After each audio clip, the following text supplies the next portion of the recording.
그러니까 당연히 부스 밖에서도 PD는 열이 받았을 그렇죠. 거 아니에요. 예, 제대로 예. 전달이 안 됐고 예. 생방 불 들어왔는데 저딴 말을 해. 저는 그 상황이 너무 이해가 가더라고요. 그러니까 들으면서도. 근데 이제 문제가 됐었던 사실 그 발언은 박에스더가 나중에 했던 이야기인데 그게 이제 총수를 마치 뭐 잠재적 범죄자 네, 잠재적 취급하는. 범죄자 예. 취급을 했다는 게 지금 문제가 되는 거잖아요.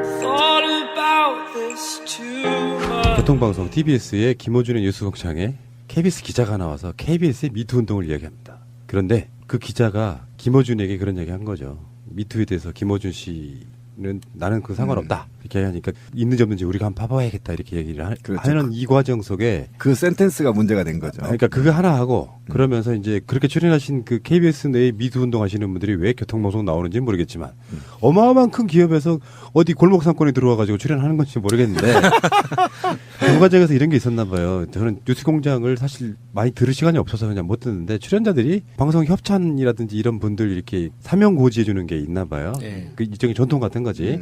근데 그걸 하라 그랬는데 우리는 못한다 한 거예요. 그런 상황에서 방송국에 가면요, 그건 라디오 방송이라서 좀 다르겠습니다만 제작진들이 있는 곳, 뭐 TV 방송 같으면 부조가 있고요. 라디오 방송 같은 경우에 이제 부스 바깥에 있는 사람들 입장에서 그걸 안 한다고 하니까 약간 욕을 했나 봐요. 담당 PD가. 네. 이 두 개가 이제 교묘하게 겹치면서 그걸 옆에 듣고 있던 또 KBS 같이 따라온 분들이 있었을 거 아니에요. 네. 그분들이 그 상황을 들은 거죠.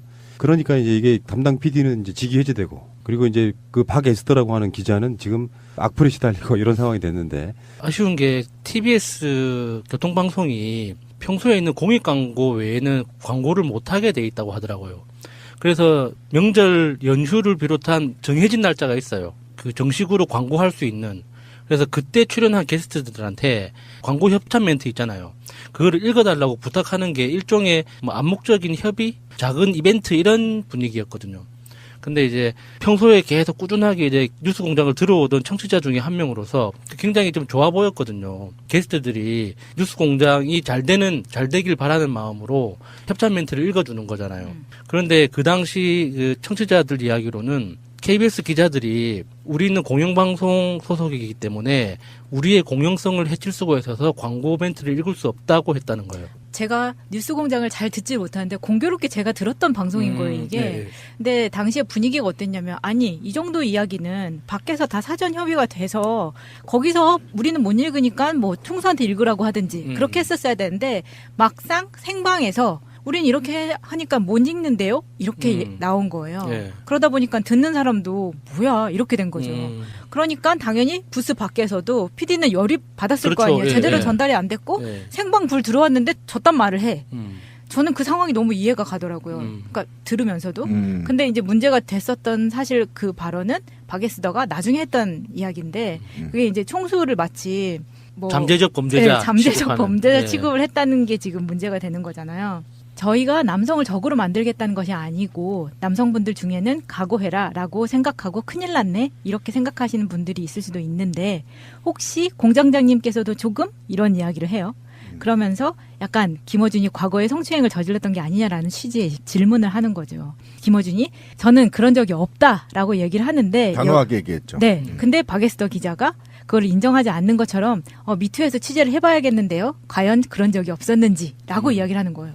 그러니까 저도 들을 때 또 뭐야 이 말이. 취재하는 방식이었죠. 네. 예. 아니 마치. 그냥 그렇게 말을 하니까 이 자리는 TBS의 부스고 TBS에서 자기들이 KBS에서 나온 건데 진행자를 그런 취급을 하면서 작은 도움이라도 이벤트 그 광고를 읽어주는 것도 안 하겠다라고 얘기를 할 거면 도대체 이 방송에 왜 나온 거야? 라는 생각을 들게 했던 바로 그런 인터뷰였어요. 김어준이 미투 운동과 관련해서 멘트를 한 걸 이제 구구 언론들이 이제 굴절시켜서 계속 프레임을 만들었잖아요.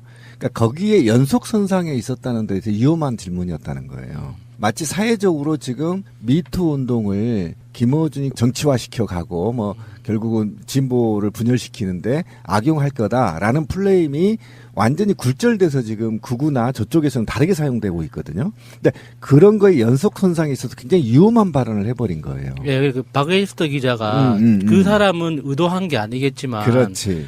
결과적으로 사람들한테 어떤 남녀 대립 구도를 상정시켜 버린 거예요. 그렇죠. 원래 자기는 그냥 농담으로 이렇게 던진 이야기였는데 그게 사실 김어준 총수라는 이 사람이 우리 마음속에 있는 그러니까 일종의 부채의식이 조금씩 있잖아요.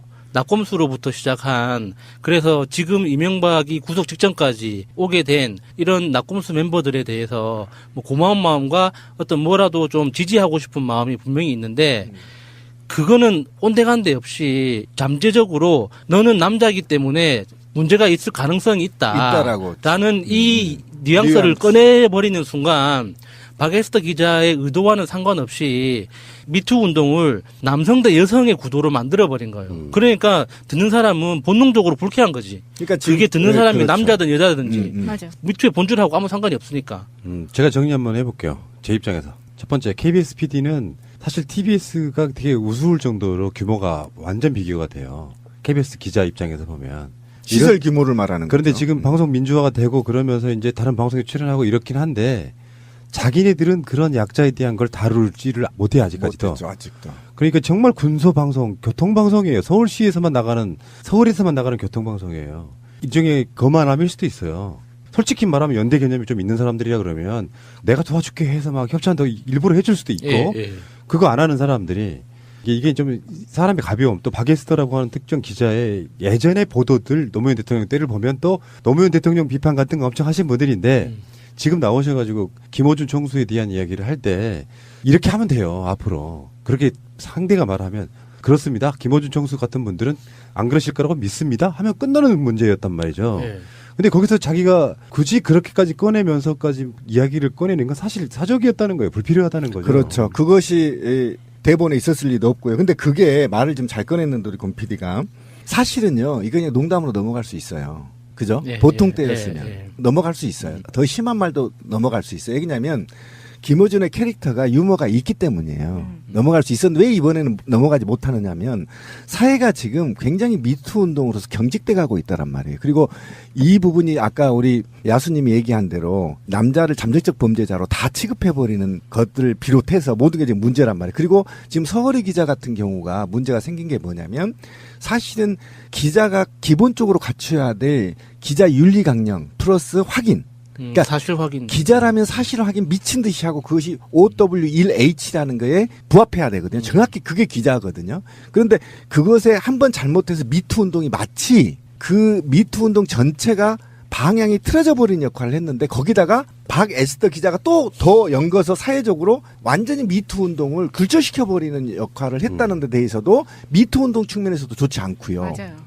예, 맞는 거죠. 그다음에 제가 볼 때는 이 박에스더 기자가 미투 운동의 본질을 명확하게 뚫고 오지 못했다. 만약에 몸속에 체화되어 있었다면 이 질문이 여기서 나오면 안 되는 겁니다.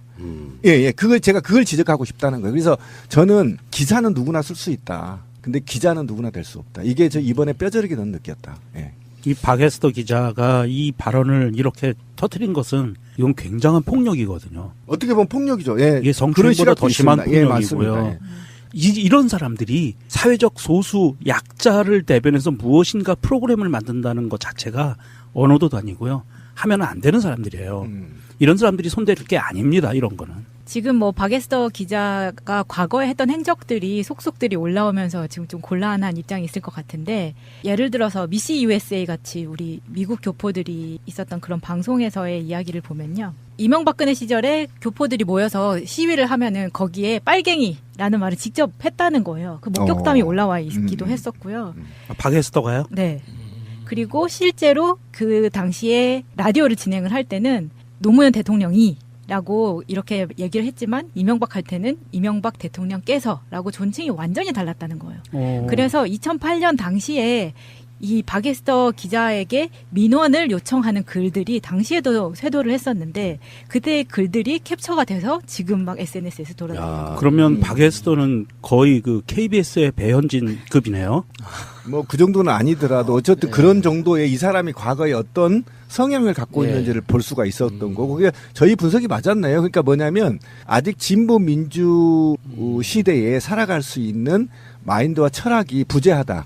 예. 예, 그런 분들이 이제 뭐 자기 방송도 아니고 사실은 KBS가 보면요 TBS도 팟캐스트급이에요. 아 근데 영향력은 1위잖아요. 아 그러니까 네. 그들이 보기엔 그런 그렇죠. 거예요. 그러니까 네. 시대가 바뀌었어요. KBS의 MBC의 방송을 신뢰하지 않아요. 그래서 TBS에 나오는 거 아니에요. 그런 관점으로 봤을 때는 뭔가 좀 사실상 숨어 있는 또 다른 어떤 적폐가 어떤 운동을 통해 가지고 또 뭔가 다른 일을 하고 있는 그런 느낌이고요. 그래서 희화화되는 거죠. 예.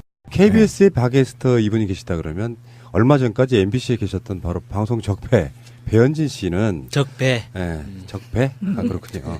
어쨌든 배현진 씨는 지금 이제 자유한국당 들어가서 배현진을 통해 가지고 홍준표나 자유한국당이 하고 싶은 말을 이제 하는 건데 배현진의 첫 임무가 좌파 정권의 방송 장악의 피해자를 지원하는 거다.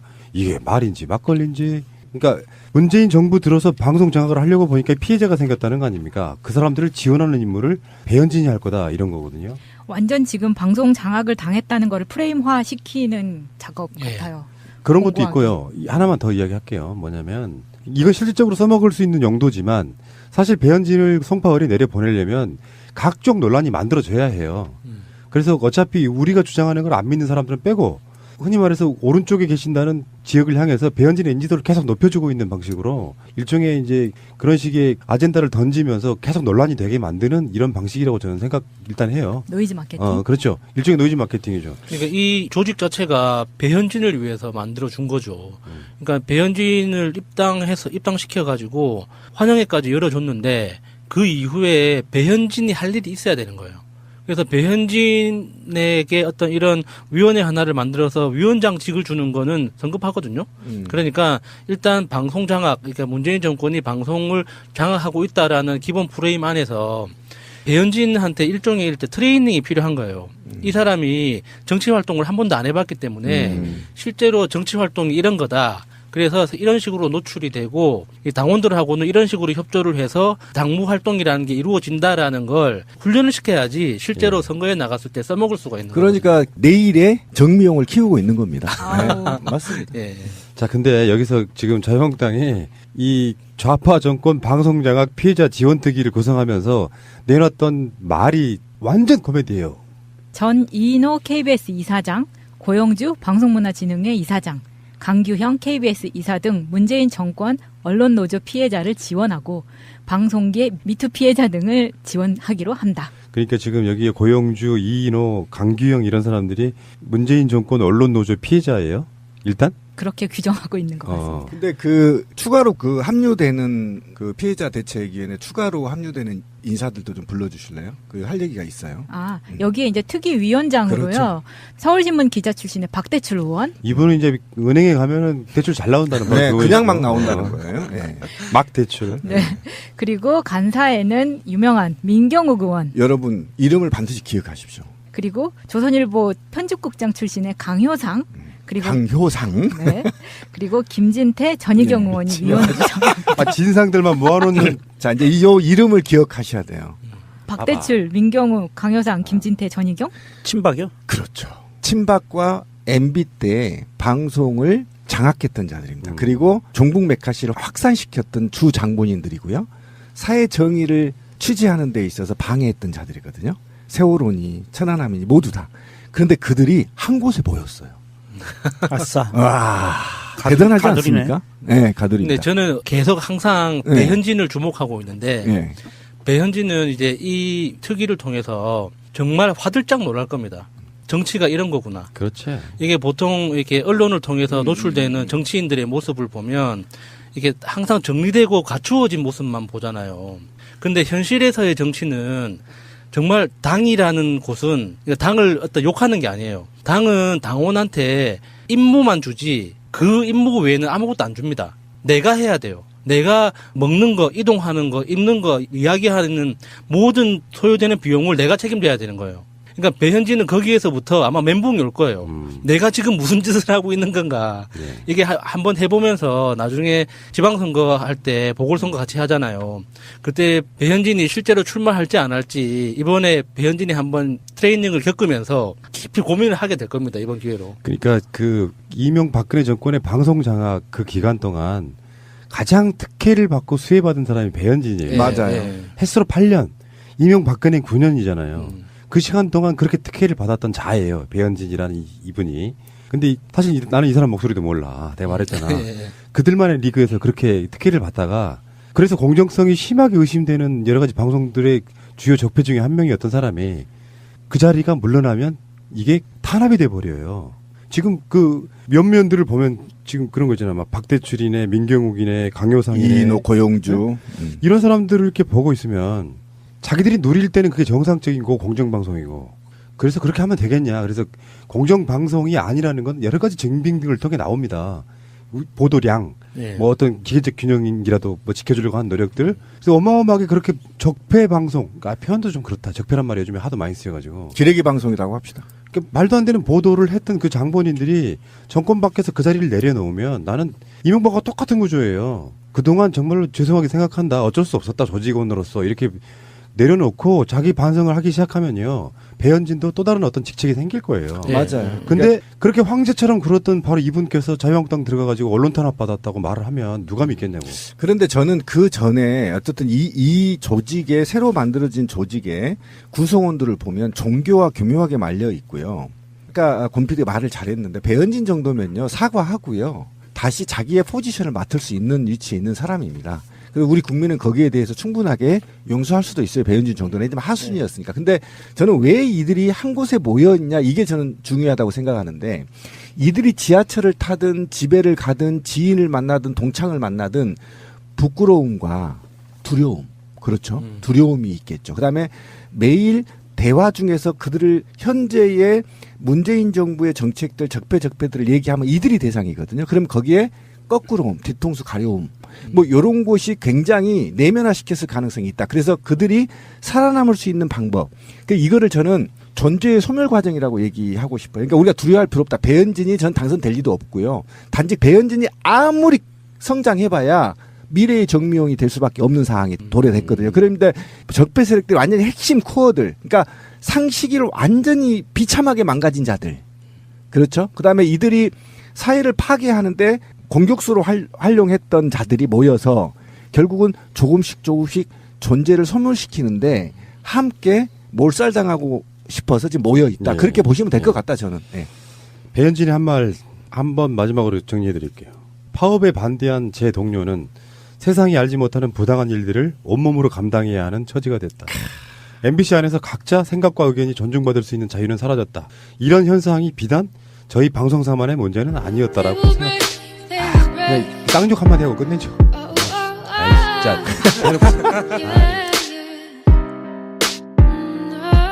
였다는 거예요. 마치 사회적으로 지금 미투 운동을 김어준이 정치화시켜 가고 뭐 결국은 진보를 분열시키는데 악용할 거다라는 플레임이 완전히 굴절돼서 지금 극우나 저쪽에서는 다르게 사용되고 있거든요. 근데 그런 거에 연속선상에 있어서 굉장히 위험한 발언을 해버린 거예요. 예, 그 박에이스터 기자가 그 사람은 의도한 게 아니겠지만 그렇지. 결과적으로 사람들한테 어떤 남녀 대립 구도를 상정시켜버린 거예요. 그렇죠. 원래 자기는 그냥 농담으로 이렇게 던진 이야기였는데 그게 사실 김어준 총수라는 이 사람이 우리 마음속에 있는 그러니까 일종의 부채의식이 조금씩 있잖아요. 낙검수로부터 시작한 그래서 지금 이명박이 구속 직전까지 오게 된 이런 낙검수 멤버들에 대해서 뭐 고마운 마음과 어떤 뭐라도 좀 지지하고 싶은 마음이 분명히 있는데 그거는 온데간데 없이 잠재적으로 너는 남자이기 때문에 문제가 있을 가능성이 있다라고. 라는 이 뉘앙스를 꺼내버리는 순간 봐요. 네. 그 일종의 전통 같은 거지. 근데 그걸 하라 그랬는데 우리는 못한다 한 거예요. 그런 상황에서 방송국에 가면은요, 그건 라디오 방송이라서 좀 다르겠습니다만 제작진들이 있는 곳, 뭐 TV 방송 같으면 부조가 있고요. 라디오 방송 같은 경우에 이제 부스 바깥에 있는 사람들 입장에서 그걸 안 한다고 하니까 약간 욕을 했나 봐요. 담당 PD가. 네. 이 두 개가 이제 교묘하게 겹치면서 그걸 옆에 듣고 있던 또 KBS 같이 따라온 분들이 있었을 거 아니에요. 네. 그분들이 그 상황을 들은 거죠. 그러니까 이제 이게 담당 PD는 이제 직위 해제되고 그리고 이제 그 박에스더라고 하는 기자는 지금 악플에 시달리고 이런 상황이 됐는데 아쉬운 게 TBS 교통방송이 평소에 있는 공익 광고 외에는 광고를 못하게 돼 있다고 하더라고요. 그래서 명절 연휴를 비롯한 정해진 날짜가 있어요. 그 정식으로 광고할 수 있는. 그래서 그때 출연한 게스트들한테 광고 협찬 멘트 있잖아요. 그거를 읽어달라고 부탁하는 게 일종의 뭐 암묵적인 협의, 작은 이벤트 이런 분위기였거든요. 근데 이제 평소에 계속 꾸준하게 이제 뉴스공장을 들어오던 청취자 중에 한 명으로서 굉장히 좀 좋아 보였거든요. 게스트들이 뉴스공장이 잘 되길 바라는 마음으로 협찬 멘트를 읽어주는 거잖아요. 그런데 그 당시 그 청취자들 이야기로는 KBS 기자들이 우리는 공영방송 소속이기 때문에 우리의 공영성을 해칠 수가 있어서 광고 멘트를 읽을 수 없다고 했다는 거예요. 제가 뉴스공장을 잘 듣지 못하는데 공교롭게 제가 들었던 방송인 거예요, 이게. 네. 근데 당시에 분위기가 어땠냐면, 아니, 이 정도 이야기는 밖에서 다 사전 협의가 돼서 거기서 우리는 못 읽으니까 뭐 총수한테 읽으라고 하든지 그렇게 했었어야 되는데 막상 생방에서 우린 이렇게 하니까 못 읽는데요? 이렇게 나온 거예요. 네. 그러다 보니까 듣는 사람도 뭐야 이렇게 된 거죠. 음. 그러니까 당연히 부스 밖에서도 PD는 열이 받았을 그렇죠. 거 아니에요. 예, 제대로 예. 전달이 안 됐고 네. 생방 불 들어왔는데 저딴 말을 해. 음. 저는 그 상황이 너무 이해가 가더라고요. 그러니까 들으면서도. 근데 이제 문제가 됐었던 사실 그 발언은 박에스더가 나중에 했던 이야기인데 그게 이제 총수를 마치 뭐 잠재적 범죄자 네, 잠재적 취급하는. 범죄자 네. 취급을 했다는 게 지금 문제가 되는 거잖아요. 저희가 남성을 그러니까 당연히 부스 밖에서도 PD는 열이 받았을 거 그렇죠. 아니에요. 예, 제대로 예. 전달이 안 됐고 네. 생방 불 들어왔는데 저딴 말을 해. 음. 저는 그 상황이 너무 이해가 가더라고요. 그러니까 들으면서도. 근데 이제 문제가 됐었던 사실 그 발언은 박에스더가 나중에 했던 이야기인데 그게 이제 총수를 마치 뭐 잠재적 범죄자 네, 잠재적 취급하는. 범죄자 네. 취급을 했다는 게 지금 문제가 되는 거잖아요. 교통방송 TBS의 김어준의 뉴스공장에 KBS 기자가 나와서 KBS의 미투 운동을 이야기합니다. 그런데 그 기자가 김어준에게 그런 얘기 한 거죠. 미투에 대해서 김어준 씨는 나는 그 상관없다. 이렇게 하니까 있는지 없는지 우리가 한번 봐봐야겠다. 이렇게 얘기를 그렇죠. 하는 이 과정 속에 그 센텐스가 문제가 된 거죠. 그러니까 그거 하나 하고 그러면서 이제 그렇게 출연하신 그 KBS 내에 미투 운동 하시는 분들이 왜 교통방송 나오는지 모르겠지만 어마어마한 큰 기업에서 어디 골목 상권에 들어와가지고 출연하는 건지 모르겠는데 그 과정에서 이런 게 있었나 봐요. 저는 뉴스공장을 사실 많이 들을 시간이 없어서 그냥 못 듣는데 출연자들이 방송 협찬이라든지 이런 분들 이렇게 사명 고지해 주는 게 있나 봐요. 적으로 만들겠다는 것이 아니고 남성분들 중에는 각오해라라고 생각하고 큰일 났네 이렇게 생각하시는 분들이 있을 수도 있는데 혹시 공장장님께서도 조금 이런 이야기를 해요. 그러면서 약간 김어준이 과거에 성추행을 저질렀던 게 아니냐라는 취지의 질문을 하는 거죠. 김어준이 저는 그런 적이 없다라고 얘기를 하는데 단호하게 얘기했죠. 네. 근데 박에스더 기자가 그걸 인정하지 않는 것처럼 미투에서 취재를 해봐야겠는데요. 과연 그런 적이 없었는지라고 이야기를 하는 거예요. 그러니까 저도 들을 때 또 뭐야 이 말이 취재하는 방식이었죠. 네, 예. 아니 마치. 그냥 그렇게 말을 하니까 이 자리는 TBS의 부스고 TBS에서 자기들이 KBS에서 나온 건데 진행자를 그런 취급을 하면서 작은 도움이라도 이벤트 그 광고를 읽어주는 것도 안 하겠다라고 얘기를 할 거면 도대체 이 방송에 왜 나온 거야? 라는 생각을 들게 했던 바로 그런 인터뷰였어요. 김어준이 미투 운동과 관련해서 멘트를 한 걸 이제 구구 언론들이 이제 굴절시켜서 계속 프레임을 만들었잖아요. 그러니까 거기에 연속선상에 있었다는 데서 위험한 질문이